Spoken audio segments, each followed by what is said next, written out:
हम इस समय खड़े हैं देहरादून के आसारोड़ी चेक पोस्ट पे और ये चेक पोस्ट उत्तराखंड को उत्तर प्रदेश से जोड़ता है। बेहद महत्वपूर्ण ये एक सीमा है, बॉर्डर है, जहां से उत्तर प्रदेश का जो ट्रैफिक है वो उत्तराखंड आता है, देहरादून आता है। और आप देख सकते हैं आज रविवार है और रविवार होने के बावजूद आप देखेंगे तो गाड़ियों की जो संख्या है वो आपको ठीक ठाक दिखेगी। लगातार गाड़ियां आ रही हैं और यहाँ पे चेकिंग हो रही है। मेडिकल की पूरी टीम यहाँ पे बनी हुई है। स्वैब सैंपल लेने का एक यहाँ व्यवस्था कर रखी है और पीपी किट पहन करके जो मेडिकल टीम के लोग हैं वो यहाँ पे काम कर रहे हैं। पुलिस उनकी एंट्री कर रही है और उनके पास वगैरह चेक कर रही है और बिना पास के किसी को एंट्री नहीं दे रही है।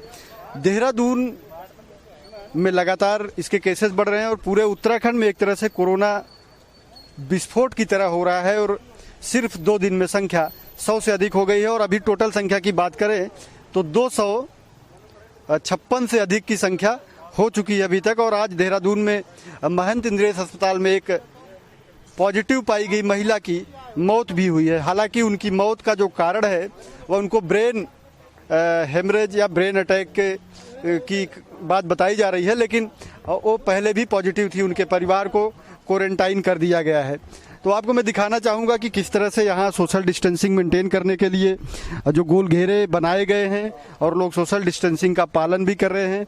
और यहाँ पे आप देख सकते हैं किस तरह से जो पुलिसकर्मी हैं यहाँ पे पीपी किट पहन के उनका रजिस्ट्रेशन वगैरह कर रहे हैं और उनकी गाड़ियों का जो रिकॉर्ड है यहाँ पे रखा जा रहा है, जिससे वो जब लौट के आए तो उसका मिलान किया जा सके या एक जो अभिलेख है वो सरकार के पास, शासन के पास बना रहे।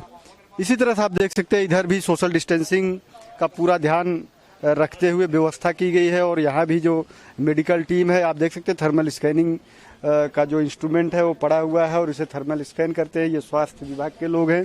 हम कोशिश करेंगे इनसे बात करने की। मैडम, ये जो पीपी किट पहनी है, गर्मी में बहुत दिक्कत होती होगी इससे? सर दिक्कत तो होती है बट हमारी ड्यूटी है तो इसमें फील नहीं होता है दिक्कत का जी। अच्छा, एक बात बताइए, आप लोगों की ड्यूटी कितने दिन की लगती है और उसके बाद कितने दिन का फिर रेस्ट दिया जाता है? सर 7 डेज की ड्यूटी लगती है, फिर रेस्ट मिलता है, फिर ड्यूटी। 7 डेज बाद आप घर तो जाती नहीं होगी कि घर जाने के लिए स्वतंत्र में सेपरेट रहते हैं? अच्छा, मतलब घर में भी एक तरह से सेपरेट क्वारंटाइन में रहती हैं। तो और किसी तरह की दिक्कत यहाँ बॉर्डर चेक पोस्ट पे आप ड्यूटी कर रही कुछ हो तो बताइए। नहीं सर, कोई दिक्कत नहीं है। आपका जो विभाग है जो आपके स्वास्थ्य से, सुरक्षा से जुड़ी चीजें हो प्रॉपर ढंग से आपको उपलब्ध करा रहा है? हाँ जी सर, पूरी उपलब्ध है। आप देख सकते हैं कि जो स्वास्थ्य कर्मी हैं वो विभाग से काफी संतुष्ट हैं और एक कोरोना वॉरियर के तौर पे काम कर रहे हैं और लोगों का जो यहाँ पे चेकिंग का जो प्रोसेस है उसको पूरा कर रहे हैं। अब इधर भी चलेंगे और आपको दिखाएंगे कि जो इसके इस तरफ का हिस्सा है यहाँ भी मेडिकल टीम के लोग हैं और जो सैंपल कलेक्शन का काम करते हैं उसका भी आप एक केबिन भी बना रखा है जिसकी बहुत चर्चा होती है और लोग कहते हैं कि उसमें बहुत गर्मी होती है और बैठना थोड़ा मुश्किल होता है। यहाँ आप देख सकते हैं किस तरह से पीपी किट पहन करके सैंपल कलेक्शन हो रहा है। मैम, आपका क्या नाम है? मेरा मोहिनी चौहान। अच्छा मोहिनी मैम, ये बताइए जो टेस्ट सैंपल लेती हैं उसका क्या प्रोसेस है? सैंपल में हम 2 तरह के सैंपल ले रहे हैं, थ्रोट स्वैब और नेजोफेरेंजियल स्वैब, जो एक गले से लिया जाता है और एक नाक से लिया जाता है। और इसके लिए हम जो ट्रांसपोर्ट मीडिया यूज़ करते हैं वो उसे वीटीएम कहते हैं, वायरल ट्रांसपोर्ट मीडिया।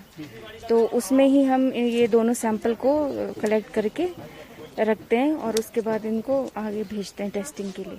अच्छा, एक ये केबिन बना हुआ है और इसका बहुत चर्चा मीडिया में। कल युगल किशोर पंत जो अपर सचिव हैं इसके, उनसे बात भी की, मीडिया के लोगों ने पूछा भी कि उसमें बैठ के सैंपल कलेक्ट करना बड़ा टफ काम है क्योंकि गर्मी बहुत पड़ रही है। तो इसकी क्या हकीकत है? क्या वाकई में इसमें गर्मी और इस तरह की चीजें हैं? और अगर इसको ठंडा करने की व्यवस्था की जाए तो कैसे हो सकता है? ये तो है कि इसके अंदर अगर हम एक साथ 15-20 सैंपल ले रहे हैं तो गर्मी तो बहुत हो रही है, मतलब पूरा स्वेटिंग इतना हो रहा है तो थोड़ा मुश्किल तो है उसके अंदर, बट ये है कि सेफ्टी के पर्पज से बहुत अच्छा है। मोहिनी जी, एक अंतिम सवाल है, ये जो आपने पीपी किट पहना है ये प्लास्टिक की लग रही है और टेम्परेचर आप देख रही है कि गर्मी बहुत ही जबरदस्त पड़ रही है, तो ये कितना टफ होता है इसको पहन के काम करना, 8-8 घंटे 10-10 घंटे काम करना? बहुत टफ होता है, बहुत ज़्यादा टफ। वो भी हम जिस तरह के एनवायरनमेंट में काम कर रहे हैं उसमें तो बहुत ही ज़्यादा टफ होता है हम लोगों के लिए, लेकिन क्या करें, अब करना तो है ही।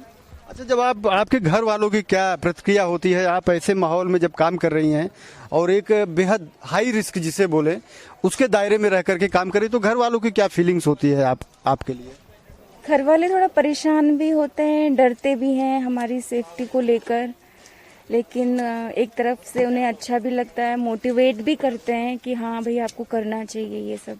तो अच्छा, पर डे कितना रेशियो होगा, कितने सैंपल्स कलेक्ट कर रहे हैं आप लोग?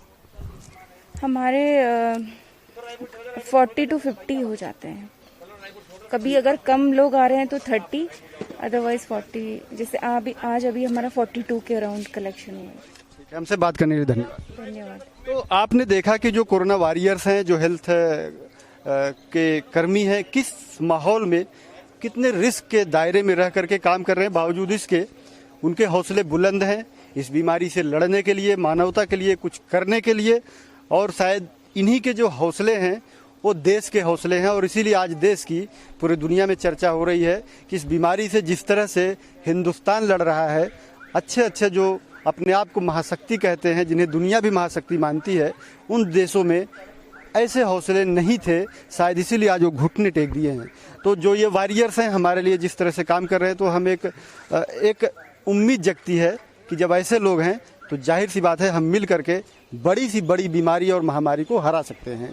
कैमरामैन तिलक शर्मा के साथ आशा रोडी चेकपोस्ट देहरादून से धीरेन्द्र प्रताप सिंह।